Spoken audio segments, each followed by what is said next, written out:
Boa noite a todos. Boa noite. Hoje é exatamente 27 de março de 2023. Estamos nós reunidos para estudarmos a obra Lázaro Redivivo. E nós estamos estudando o capítulo 15, intitulado Resposta do Além. Uma mãe solicitando de Humberto de Campos uma orientação para a educação de seus filhos. E nós temos aqui as respostas de Humberto de Campos e nós já percebemos nos estudos. Quem de repente estiver no canal agora pegando esse estudo, eu solicito que volte para o início do capítulo 15, para que a gente possa compreender, porque aqui hoje já é uma continuidade desse capítulo que nós iniciamos, tá bom? Então, nós vamos iniciar fazendo a nossa prece de gratidão, que será proferida pela nossa amiga Aramita, e logo depois nós vamos retomar o nosso estudo. Vamos orar? Que alegria, Senhor Jesus, poder chegar nesse porto de esperanças, porto que nos acolhe às aflições, porto que nos faz descansar do trabalho e da correria do dia. Ajuda-nos, Senhor, para que possamos estar presentes nessas lições tão maravilhosas que acalmam, que animam, que estimulam a caminhada. Ajuda-nos a prosseguirmos, a não desanimarmos e a confiarmos que Tu estás conosco hoje e sempre, que assim seja. Verdade, né, Aramita? Sempre conosco, nosso Cristo. Então vamos lá. Quando a gente está estudando esse capítulo, e quem é mãe, né, quem já esteve como mãe ou está como mãe, vai fazendo uma autoavaliação nos erros cometidos no processo de educação. Não podemos voltar atrás e fazer um novo começo. Mas e tudo que o Espírito aprende, nós na condição de Espírito, isso a gente grava, isso fica na gente. A gente vai voltar e quem sabe teremos a oportunidade de mais uma vez sermos mãe e podermos carregar uma intuição muito grande de tudo aquilo que nós estamos aprendendo. Essa nossa geração, essa atual, falhou nos excessos e na permissividade. Falhamos na superproteção e fizemos uma geração que hoje está aí com seus 20 e poucos anos, frágeis, com muita dificuldade para enfrentar a dificuldade da vida. Então todos acabam correndo para a beira da saia do papai e da mamãe. E isso dificultando muito. Então vamos retomar? Vou voltar ao parágrafo. Dentro do novo mundo, e principalmente em nosso país, as crianças são pequeninos e detestáveis senhores do lar. Senhores do lar que, aos poucos, se transformam em perigosos verdugos. Sabe aquela mãe que passa o dia inteiro, ou a babá, o dia inteiro correndo atrás do menino, fazendo todas as vontades do menino e da menina? Como se aquele serzinho, aquele monstruozinho pequenininho que toca o terror, não tivesse discernimento para saber o que deve e o que não deve. Quando eu vejo criança enfrentando o adulto com o rostinho assim para cima, isso mostra que o adulto que convive com ele, não exerce absolutamente nenhum domínio sobre ele. Então, quantas crianças não dominam os pais e os avós? Verdugos. Toca o terror. Eu tenho que tirar tudo da casa, tudo. Não, eu tenho que tirar tudo isso daí porque o fulano chega e ele quebra tudo. Não, porque meu filho, ele quebra tudinho. Cadê a educação? É o verdugo que chegou na casa? Cadê o limite? Lembra lá da nossa época? Mamãe não tinha um bebelôzinho lá? Por um acaso a gente ia lá quebrar o bebelô? Você lembra alguma vez da mamãe ter tirado aqueles bebelôzinhos que ficava ali porque você ia quebrar? E por que a gente faz isso hoje com os filhos e netos? Falta de limites, de regras. Enchemos-las, as criancinhas, os verdugos perigosos, de brinquedos inúteis e de carinhos prejudiciais. Enchemos-las O quarto abarrotado de brinquedo. E brinquedos o quê? Inúteis. Por quê? O que seria um brinquedo inútil? Não ensina nada. A gente não tem brinquedos que são educativos? Que fazem um sentido? Que educam, que ensinam? E quantos brinquedos inúteis? Enchendo. Quarto abarrotado. E de carinhos prejudiciais. Os excessos, a hora errada. Carinho tem hora, tem momento, a gente tem que saber, a gente está num processo de educação. O menino caiu. Você já vai toda, oh, meu bebezinho, deixa a mamãe beijar. Pronto, passou, não chora não, passou. Qual é o problema dele sentir dor? Qual é o problema dele cair e saber que cair dói? Você vai mascarar isso até quando? Caiu, finge que nem tá vendo, só deu uma olhada, viu que não quebrou nada, né? Não quebrou nada, olhou. Olha para ele firme. Vai ficar no chão, meu filho? A gente cai, a gente levanta imediatamente. E ele vai fazer drama. Ele vai levantar a mãozinha pedindo ajuda. E aí você vai dizer, levante. Você não quebrou nada, graças a Deus. Gente, é uma coisa simples, mas que faz uma grande diferença no processo educacional desse espírito. Então, se você sempre corre para juntar, vai ser aquele adulto dramático. De tudo faz um drama. Você está entendendo? Claro, não aprendeu a lidar com as diversidades da vida. E volto a repetir o que falamos a semana passada. Hoje nós temos um grande perigo, porque hoje é 1, 2 filhos. 1, 2 filhos. E você com 1 e 2 filhos, a atenção total é para os cãozinhos. Agora, quando você vem numa família de 9, 10, 11, 12, 13, 14, 15, 16, você já de primeira já entende que você não é o centro do universo. Então, ou seja, essa história de 1 filho, 2 filhos, fica mais perigoso ainda. E nós enfiamos um negócio na cabeça. Eu tenho que dar tudo para o meu filho, do bom e do melhor. Dar tudo para o seu filho de bom e de melhor. E quando a gente fala bom e melhor, a gente está falando só de coisas materiais e da intelectualidade. O melhor seria a parte moral, e essa quase sempre a gente não pensa. Vamos lá continuar. Enchemos-las de brinquedos inúteis e de carinhos prejudiciais, sem a vigilância necessária diante do futuro incerto. O futuro está escrito? Não. Será que eu sempre vou ter dinheiro? Será que sempre vai ser tudo maravilhoso para esse espírito? Eu não sei.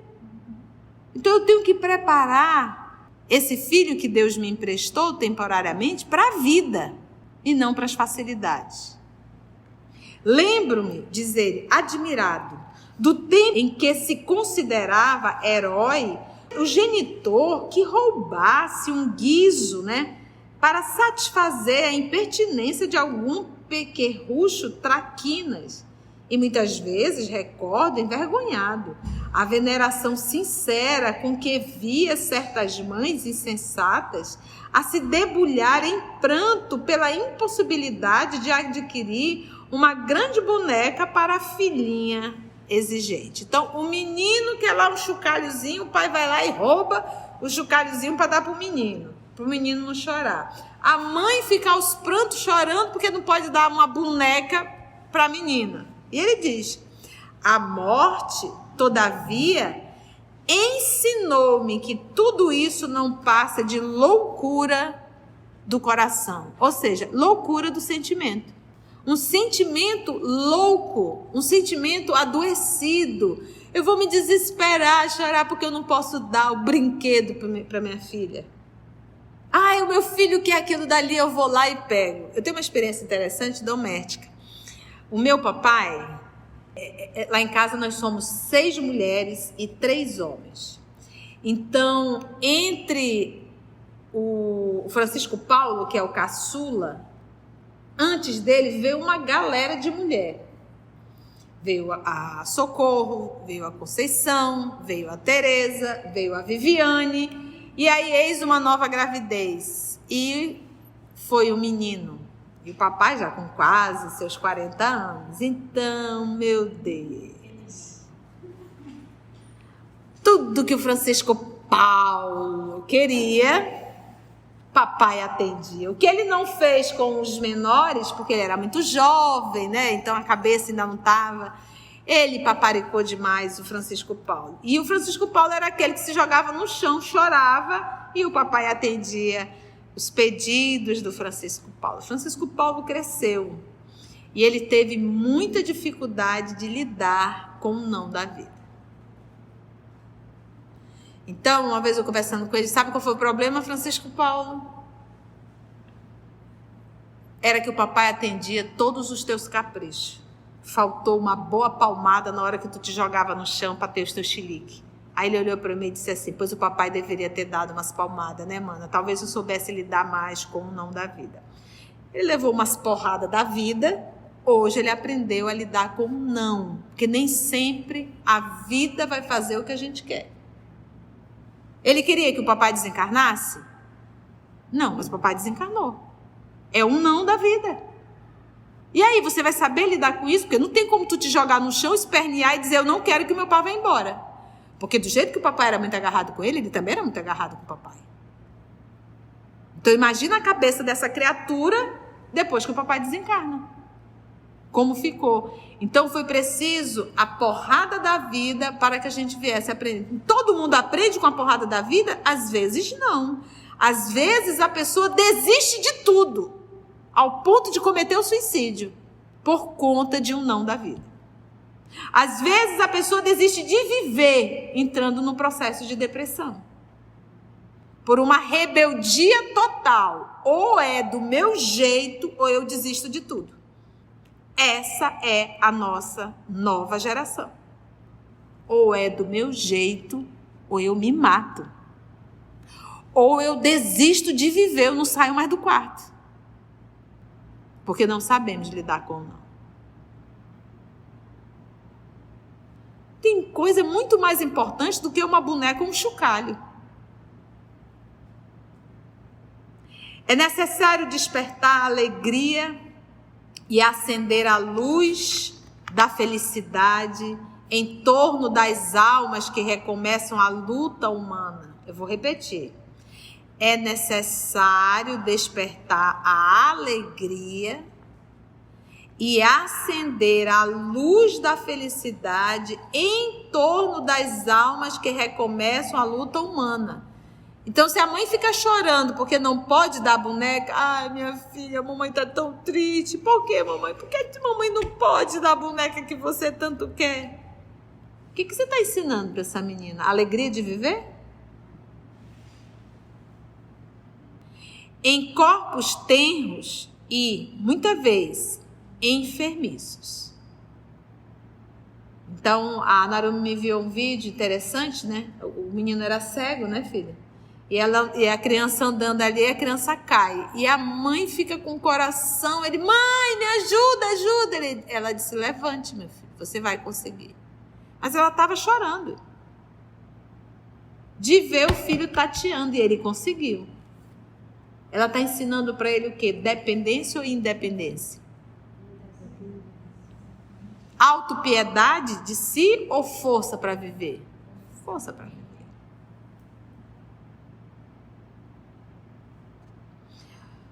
For a tirania doméstica subtraí-las ao sol, ao jardim, à natureza. Seria crime cerrar-lhes o sorriso gracioso com os ralhos inoportunos. É como se dissesse assim, deixa a criança ser criança.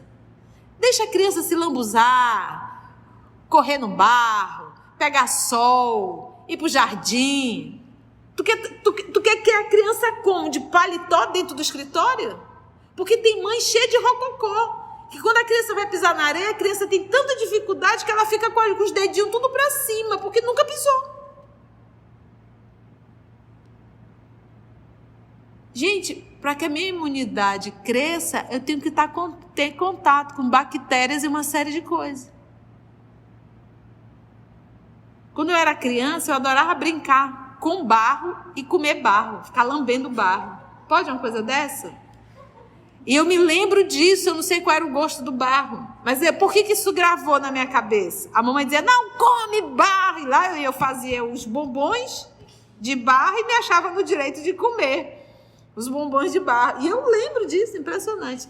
Se eu te pegar fazendo isso, Conceição, eu vou queimar tuas mãos. Aí o negócio ficou pesado, né? E aí ela me pegou.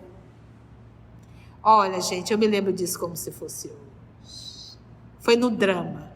Ela ligou a boca do fogão, segurou minhas duas mãos, aí disse, eu vou queimar. Obviamente que ela não ia queimar, foi no terror mesmo, né?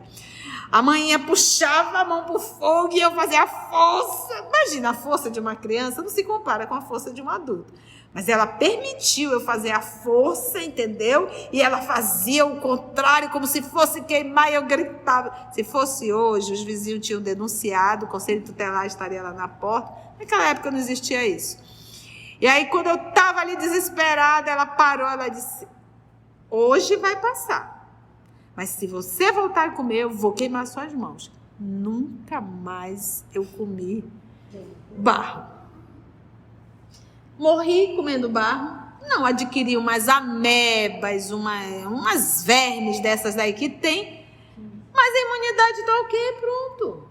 Então, às vezes, a gente, nessa super proteção, a gente tira a alegria das crianças. Meus irmãos, eu tenho uma irmã que trabalha com criança pedagoga. Ela disse... essa semana, ela disse que o aluno dela chegou e disse, tia, corre que o fulano está querendo se matar. E ela, coitada, ela corre um menino de 9 anos de idade. E ela chegou com ele, mas meu filho, o que está acontecendo? Eu não aguento mais, eu quero morrer. Eu estou cansada de estudar dessa escola. Fica 8 horas lá dentro. Porque hoje a gente coloca criança de 3 anos de idade na escola. Criança morrendo de sono, coitada.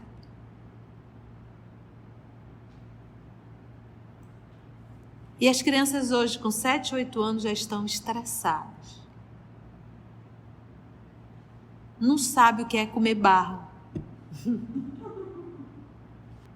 Gente, nós não tivemos uma infância, a gente não correu na rua, Mita? Como era bom brincar de esconde-esconde, barra-bandeira, queimada, né? Eu joguei muito vôlei, mas já na juventude. Então, quantas coisas isso nos alegrava. Até porque, gente, quando a gente está fazendo um esforço físico, o nosso organismo libera o quê? Endorfina. E a endorfina nos provoca o quê? Bem-estar. Então, hoje a gente quer criar filho como se estivesse criando alguém para ficar no escritório.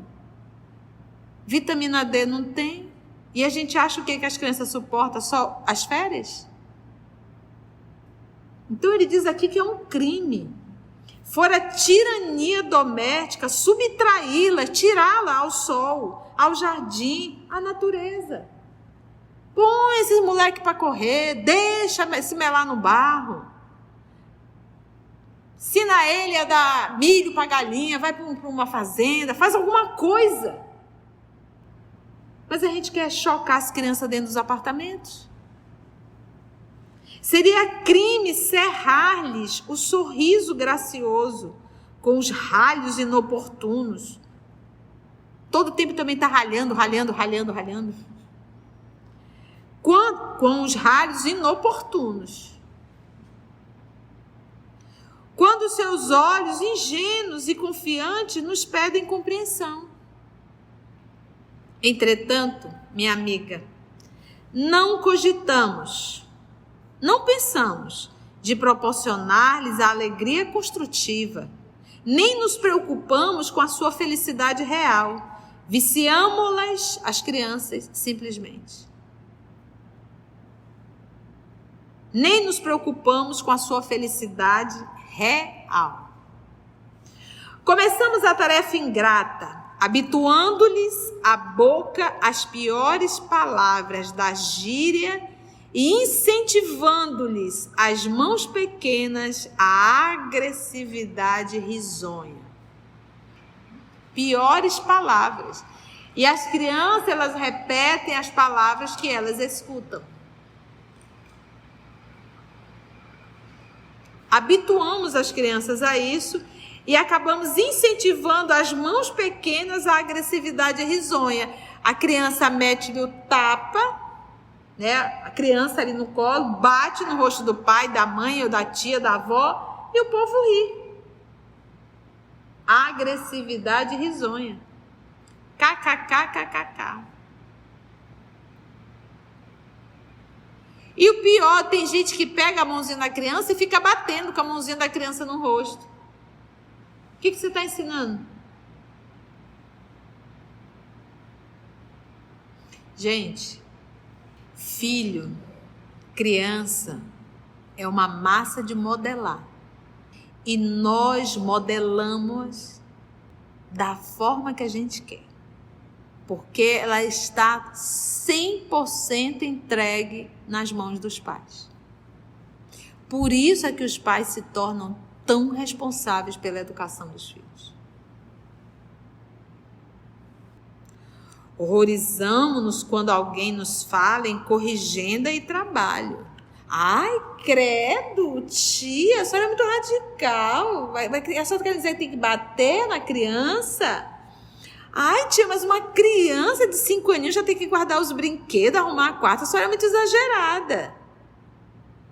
Horrorizamos-nos quando alguém nos fala em corrigenda e trabalho. A palmatória e a oficina destinam-se aos filhos alheios. Porque a gente é muito assim, né? Esse menino precisa de uma palmada. Olha para os teus. Convertemos o lar, santuário edificante que a majestade divina nos confia na terra, porque o lar é a oficina, e oficina só vai carro que está escangalhado. Oficina é lugar de emoções adoecidas a serem trabalhadas. Fale, professor. Pois é. Lá em casa, graças a Deus, os meninos eram evangelizados ainda quando estavam no quarto velho, guardadinhos. E quando iam nascendo, nós tivemos 4 filhos, tá?